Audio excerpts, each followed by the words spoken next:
right, guys, welcome to the show. Thanks for joining us today. We've got a great show for you today. This is Capital Interactive with Besim and Adam. We got a special guest today. Karl Maier's here. He's going to provide us some great insights on something that he's been helping with businesses with for a very long time. You know, is managing their growth and putting together good management teams and good management practices to help make sure that they're building a business that's scalable. So without any further ado, let's jump right into it. Adam, how are you doing today? I'm doing well. Clearly not as well as you. I see you made it back to the palatial estate. Oh, yes. Say hi to all the help around the house. Yeah, I'm gonna. If you keep saving up, you might be able to afford one of these in the future. maybe. I don't know. It's pretty fancy. You have a nice view. Is it like a vineyard in the background? I mean, what do we got going on? It's very nice out there. Well, I don't want to get you guys too jealous, so we'll just keep that to myself. Well, Karl, how you doing today? How humble you are.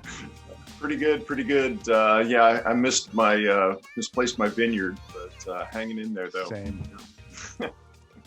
Great. Karl, why don't you give us a real quick overview of your company and what you guys do, and then maybe you can jump in a little bit, give us a little bit of your background, because people understand where you're coming from. You've built some successful businesses. You've got a lot of background in finance and accounting and whatnot. So give us a little bit about your background and also what Abunden, the company, does. At Abunden, we believe that strong management teams motivate people and grow successful companies. And in order to support that, Abunden provides practical tools for building strong management teams. So it's a quick overview of Abunden. Our tools are online tools that we'll cover in more detail in the discussion. And my background, I started many years ago with a corporate background after my MBA, and did the corporate thing for a number of years and got pulled into my family's company. Had some success growing that up to a point. Family issues are very complicated. End up doing some entrepreneurial things myself. You know, some successes there and some challenges as well. A lot of lessons learned. Sure. But over the years, my background, MBA concentrated in information systems, but ended up working with financial institutions on bond issues and all sorts of stuff. Then later, it was more after my family business and the startups, more about smaller, lower middle market companies and helping them scale up. Again, number of successes, both as consultants and as a manager in those teams, growing the companies, double in 2 years, 5X in 3 years, 7X in 4 years, those types of growth in a wide range of industries. From all that is where I've put together the kind of Abunden framework, is what I call it, which is the perspective on how these companies can best grow. And it's really targeted to small to lower middle market companies. So I hope that gives you some flavor, background. And Yeah, definitely. So you've seen a lot of different businesses out there and seen kind of some trends as far as business owners, things that certain traps and whatnot that business owners fall into. And so kind of excited today to kind of talk through what those are and maybe get some examples and learn a little bit from some stories and some experiences that you had.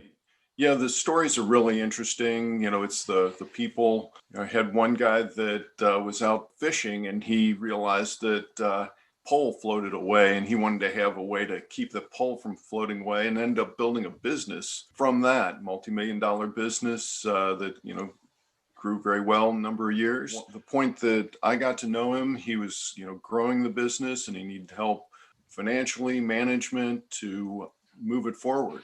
He was he had a great idea for the business. He had the vision, and he was naturally a salesperson. His experience was in sales, and that was fantastic. But as he got it to a certain point, he realized that he did need help in other areas, the financial, the management, and it's a matter of, kind of learning what you don't know, what you haven't run into before. Obviously we put some financial reporting and controls in place, but we also helped him and his team with supervision skills. They had a particular situation where they were doing assembly of these products, minimum wage people working, and they promoted a couple of these minimum wage people to supervise the group.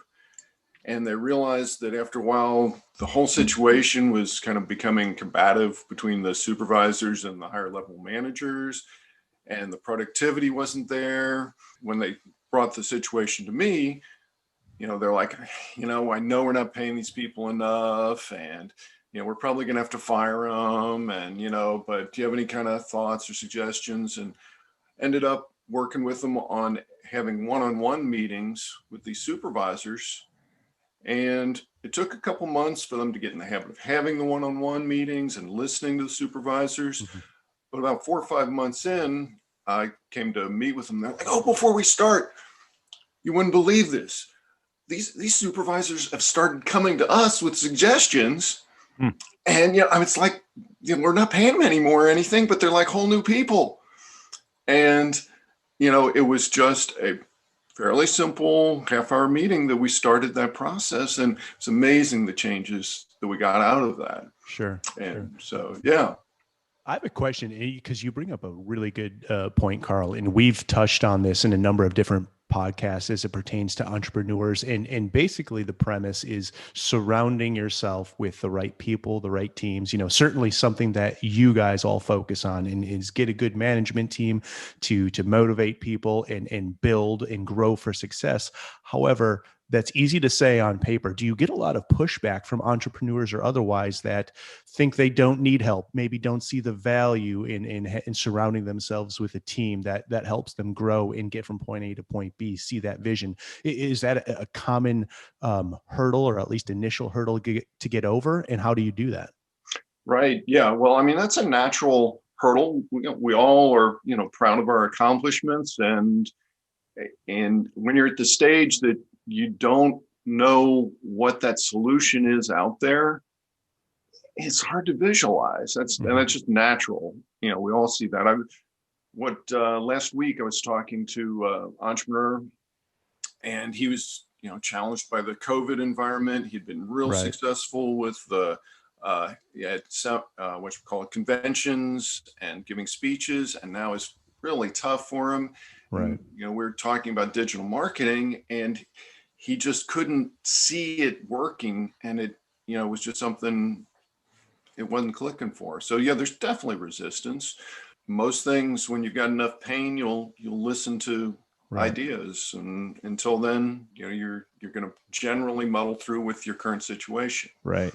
Well, it's a value proposition, right? You have to you definitely see the value in it, and you're absolutely right. You come into enough pain points, and you're going to start looking for solutions. If you don't mind, kind of entertain us with maybe some stories or otherwise, what are some common mistakes that you see in how you work with companies, with businesses and entrepreneurs to get past and get through some very common mistakes? One of the biggest challenges is recognizing that meetings are necessary.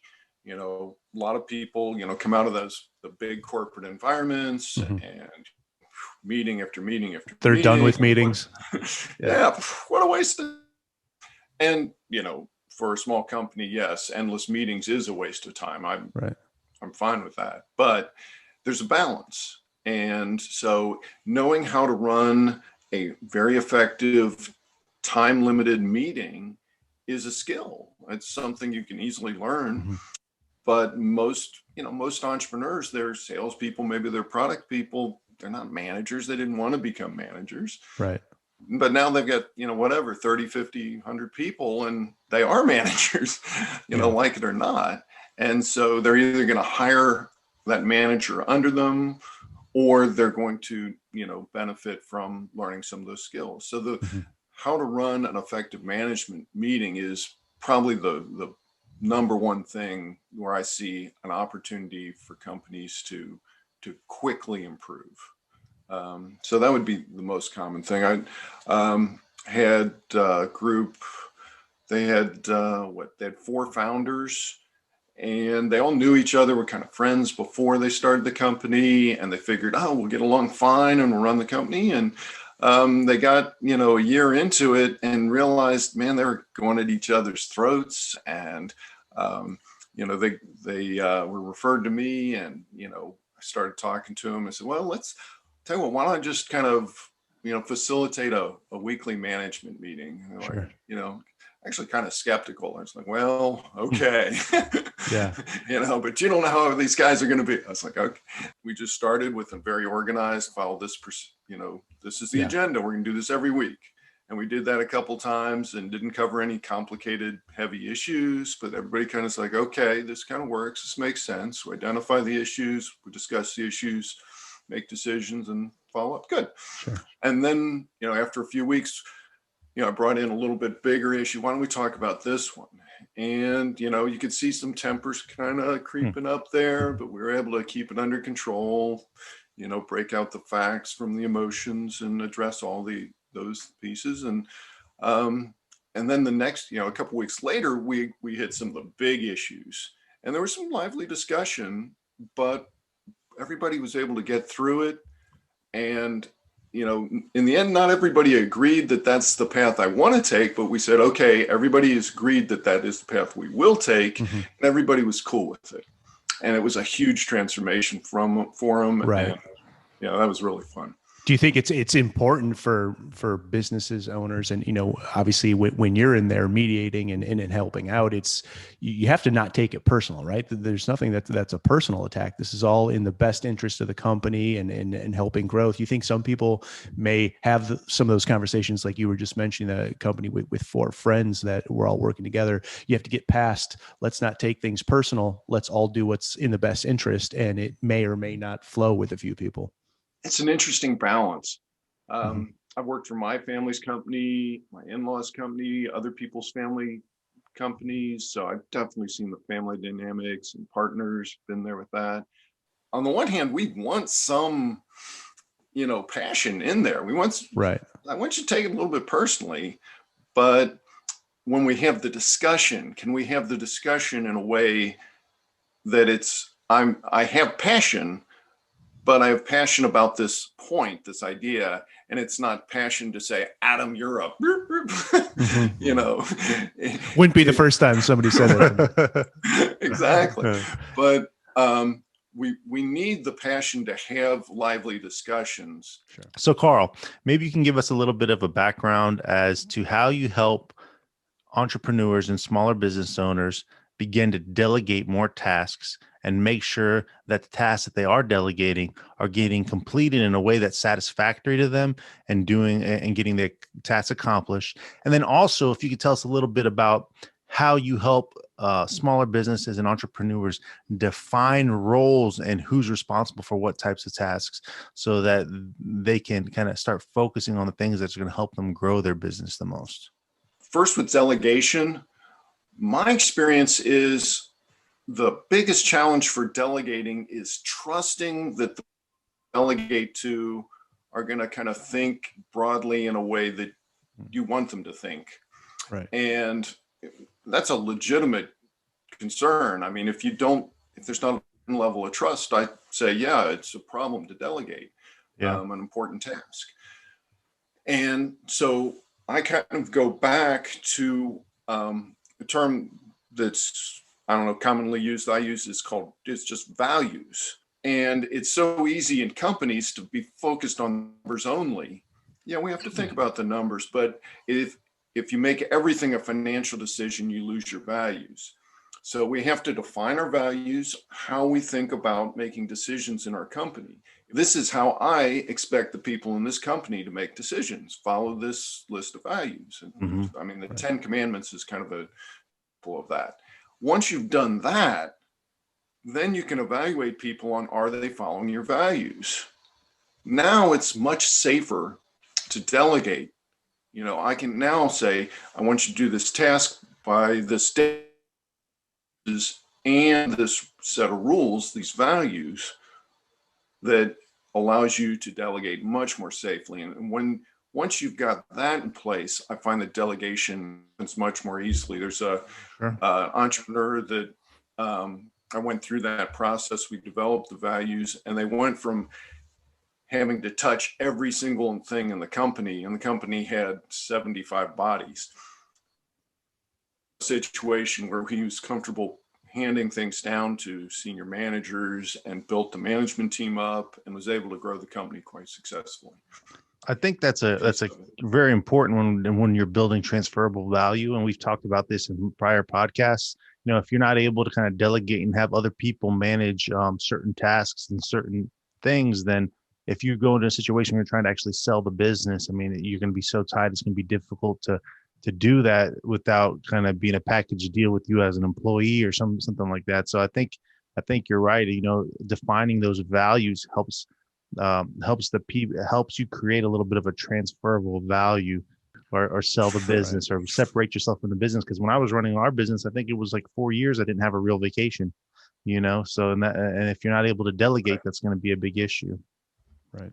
That goes into some of the stress and some of the things that the emotional impact that running a business has. If you are not able to do those things, it's going to drain you more emotionally, I think, as well. Yeah, no, that's a good point. Values help drive the action, right? Right. Something you put on the wall, that's great. Yeah, nobody uses them. Really are your values. That's how you make decisions. Yeah. They can change how you're, delegating. And then things like org charts become important. Now we're handing things off. So now it's worth having an org chart. And when you've got an org chart, then the next step is to say, let's make sure everybody, has a few key things they're responsible for on that org chart. And then even further is, what decisions are they allowed to make? So that's another way to effectively delegate a class of decisions down the line. Mm-hmm.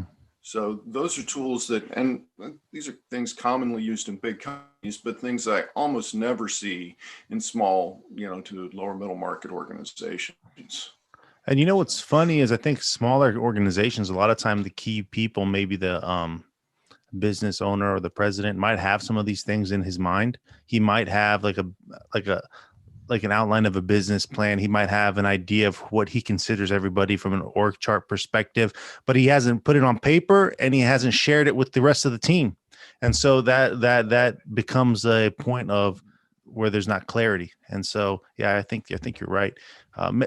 Maybe at some point, I know you got some tools that you use. Maybe you can show us some examples of the business plan and the org charts that you kind of help people build for their organizations.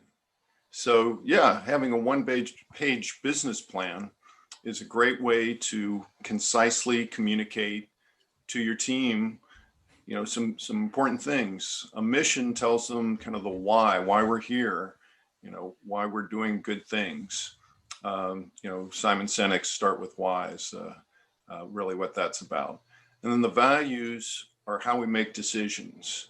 And so, integrity, authenticity, different things like that.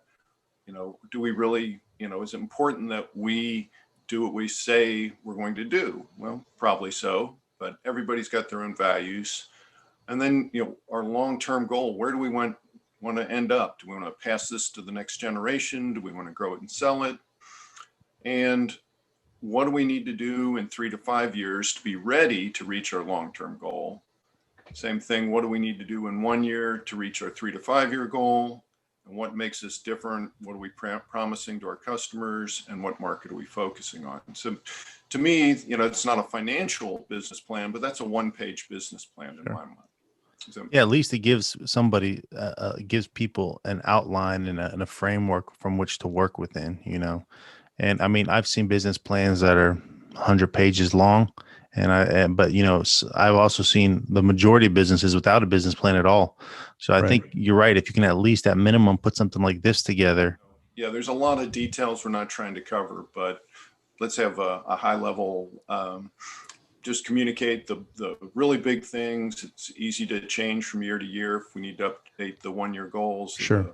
And just to everyone listening to the podcast, we're going to include links to all this in the description. So if you listen to the podcast and you're really interested in kind of doing a deeper dive, we'll have some links for everyone to go and play around with. Carl, so before we go to the next thing, just for example, somebody's now you're a business owner, you've gone through and filled out this business plan. Who do you share it with? How are you using it? So I would encourage the business owner to share this with everybody in their company. There's, not financial information that I think is proprietary. This is how we operate the company, that I want to grow it and sell it is probably not really telling anybody, anything, secret. I would just share it with everybody in the company. And do you think in doing that, Carl, I think that's a great idea, sharing it with everyone, because then what you allow people to do is to either buy in or buy out, right? I mean, Right. this is what Right. we're doing. This is how we're going to do it. You either, agree with it and you stay and we'll grow and we'll do X, Y, and Z. Or if it's not your cup of tea, we'll go elsewhere. But I think that's a really good point, is to kind of, let's get everybody on board first. This is how we're going to move. You either are going to be along for the journey or you're not, but it's either a buy in or a buy out looking at something like this. Right. Cool. Maybe we could take a look next at the org chart a little bit. It's a great idea. Great idea. So org chart, everybody knows what an org chart is. Everybody's seen them. The problem that I've seen, especially in the smaller companies, is updating them. If I want to move somebody around, in PowerPoint or Excel, it could take me an hour to do that. Here, if I drag and drop, I say, oh, we need to move you over, in this group, boom, you're done. And you click save. And that's great. There you go. You've saved it. And then now we've got the basic org chart. Now we say, okay, let's look at the duties. So we use the same information. We've got the same structure, but we can then put in, what everybody's duties are. We can have, just a high level. Okay, if I've got a question, where do I go to? Who handles that? And then what holes do we have in our organization? I would say this is an important tool, like not just internally, but also externally. So for example, a lot of times when we're lending to a client, one of the things that we'll talk about is, hey, can you give us an org chart so we can kind of understand who the key people are at the organization, what their experience are, what their role is, things like that. So I'm always very grateful when a client has something like this readily available that they can provide to us. And it makes us feel better as lenders that they've thought through everything and that there is some structure in place, and makes the managers look more credible. Makes a lot of sense. And then the other piece that, is not real complicated is, what decisions are people allowed to make? I worked with a company last year, and they did production. They bottled different things, and the people, minimum wage worker on the bottling line, they had the authority to take a bottle off of the line because the label was messed up or the bottle was broken, and they actually did make decisions. Now, as you move up the line, the decisions get bigger, but if everybody knows what decision they can make and what they have to ask their boss for, eliminates a lot of confusion. Yep. I really like these tools. It's actually the first time I'm really seeing them. So these are all things that Abunden kind of rolls out and uses with its clients. Absolutely. And we've got, coaches that use these tools with their clients as well. So it's not only Abunden employees. Okay, perfect. Once you say, okay, we've got our business plan or our org chart, let's talk about management meetings. So this is a management meeting. And so we have a fixed agenda. We're going to catch up. We're going to talk about data, and then we're going to have a long discussion about issues.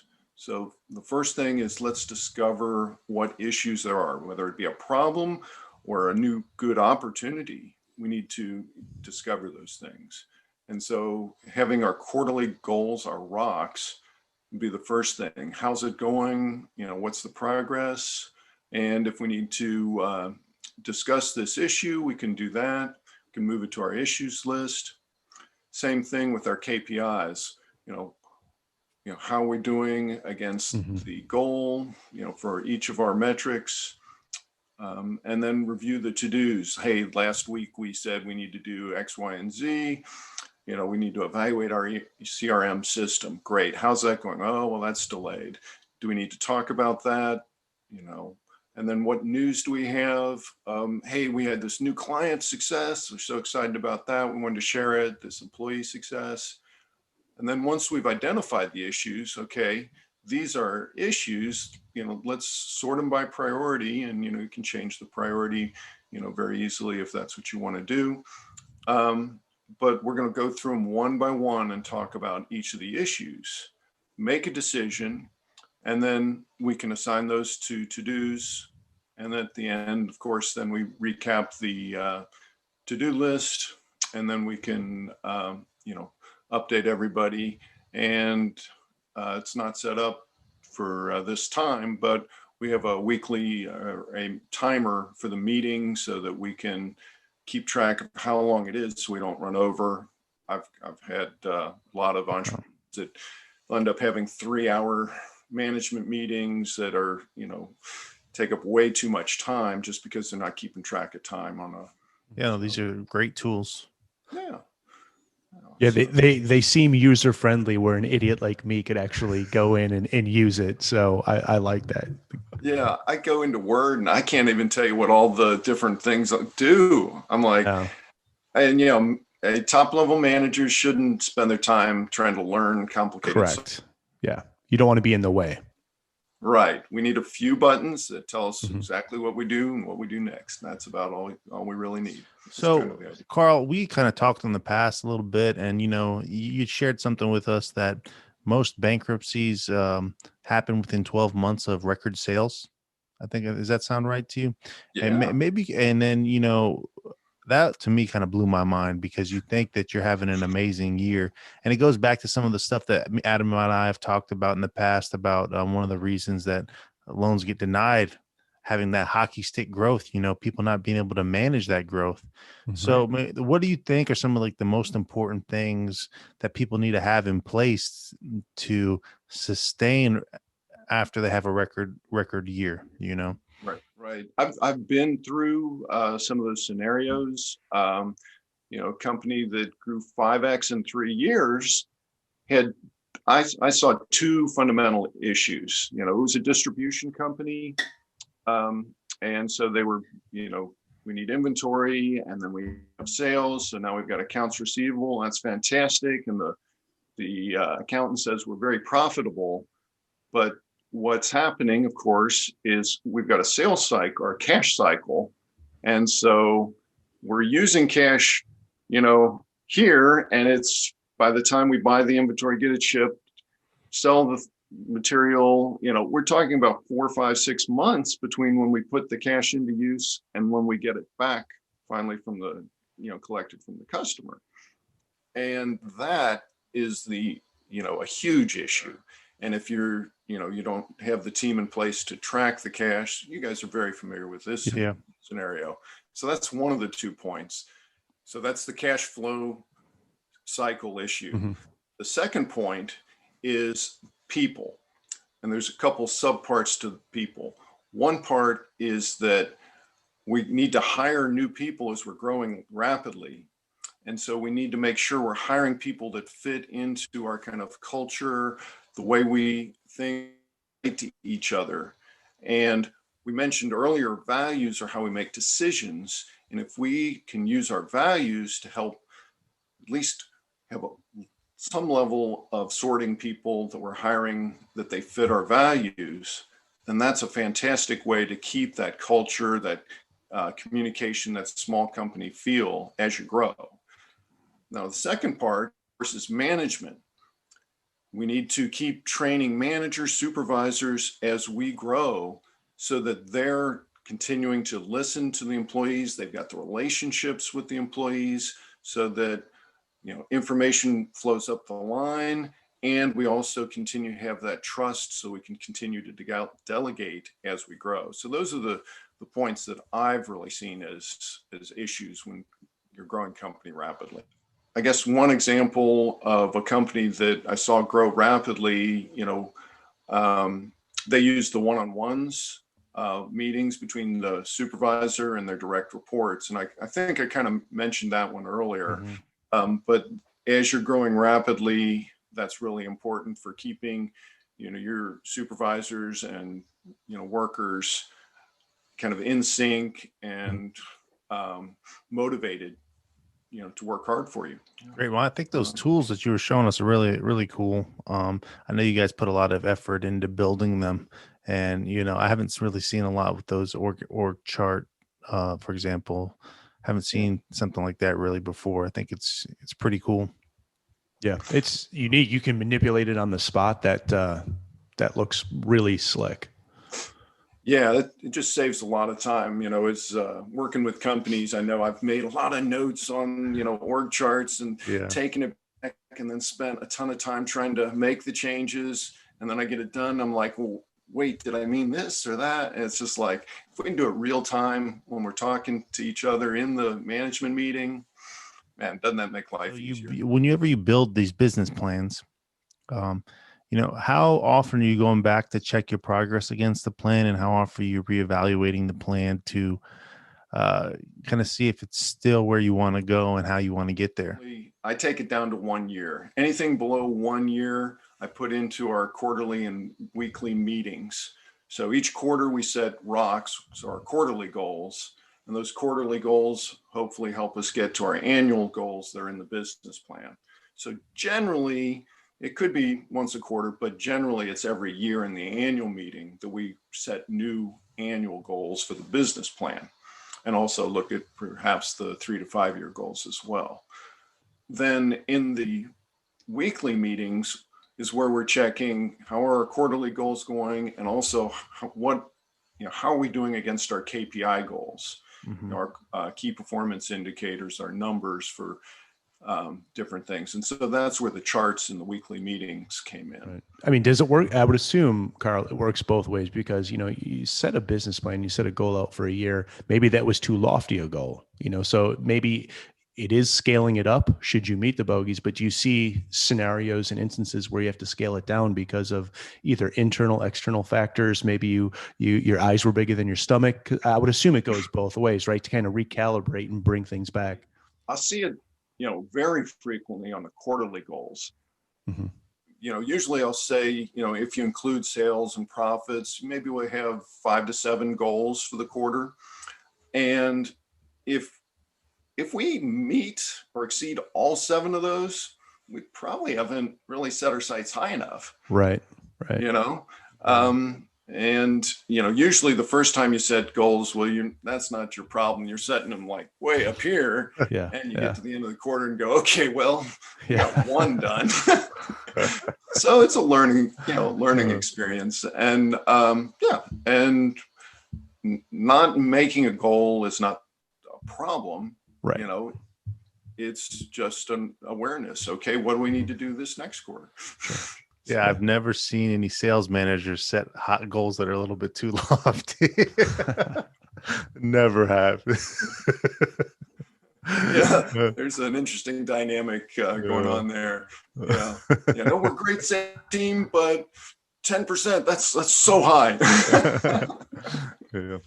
Okay, Karl. So let's talk about a couple points as well that I know you're very familiar with, and just kind of go into some detail. Let's talk about, first and foremost, behavioral feedback. What is that, and what impact can that have on a company and the employees?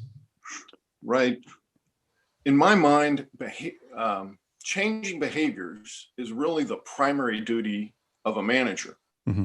I've got people working for me, and if they were all doing perfect, I wouldn't have much to do. Rarely a worry. There's always things we want to improve, change.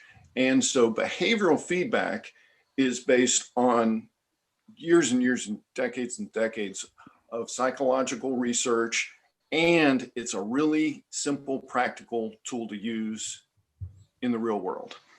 So a couple of kind of assumptions go into this. One is that in order to kind of build the relationship so that you can help somebody change behavior, you first have to give them lots of positive feedback. Mm-hmm. And the ratio, the research, there's a range they've come up with, but it's between 5 times and 10 times, 5 to 10 instances of positive feedback. Like, hey, when you get that report to me on time, it helps me get the report to the VP on a timely basis. Keep it up. Thanks.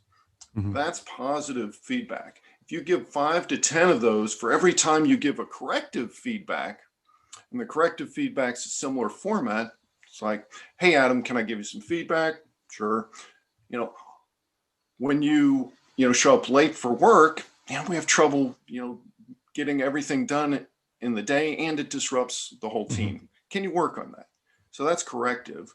So, but if you've, said, hey, can I give you some feedback? And you give good feedback time and time again, then when you give them a corrective feedback, they don't automatically kind of go, oh no, he's going to yell at me again. Yeah. Right. So that's what behavioral feedback is. And yeah.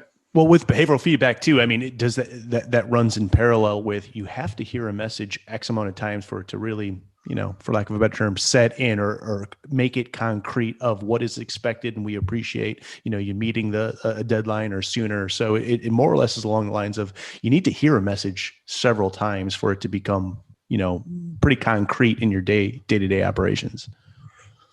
Yeah. I mean, there's kind of that marketing repetition type of effect, but your attitude affects how many times, what that number is as to how many times you need to hear it. If you've got somebody that's been praising you and you feel really good about working with them and they feel like, man, they appreciate me. If that person says, hey, Karl, there's one small thing. Could you just work on that? I'm going to be working on that. You probably don't need to tell me that 12 times. Right. The other person that's, yelling at me, every time they talk to me, that's negative, I'm like, listen, it doesn't matter. I could, I could build. There's no pleasing that guy. That's a good point. That's what it feels like every time. That's what I feel like every time I talk to Besim. Like, I was about to say, with my son, I probably every time he comes, like, he's just an amazing kid, and I have a tendency to just like point out the bad thing he does. I'm probably pretty bad at that. So hey, man, I add him if I'm. I feel his pain. Like, seriously. And every once in a while, I gotta stop. I actually do the opposite. Probably I tell him 12 bad things. They come back to him and be like, hey, I just wanted you to know you did a really good job with this. Oh man, yeah. I need to work on that. It takes practice. Yeah. Oh, absolutely. Karl, this is really interesting because it's kind of talking about how you deal with employees, and and it's good to give them feedback on a consistent basis and kind of both positive and negative feedback. But one thing that I see a lot of organizations not doing as frequently, but maybe they should do is quarterly or yearly reviews. Can you talk to us a little bit about how you do like an annual review with an employee, and what the purpose of it should be, and how you kind of administer those?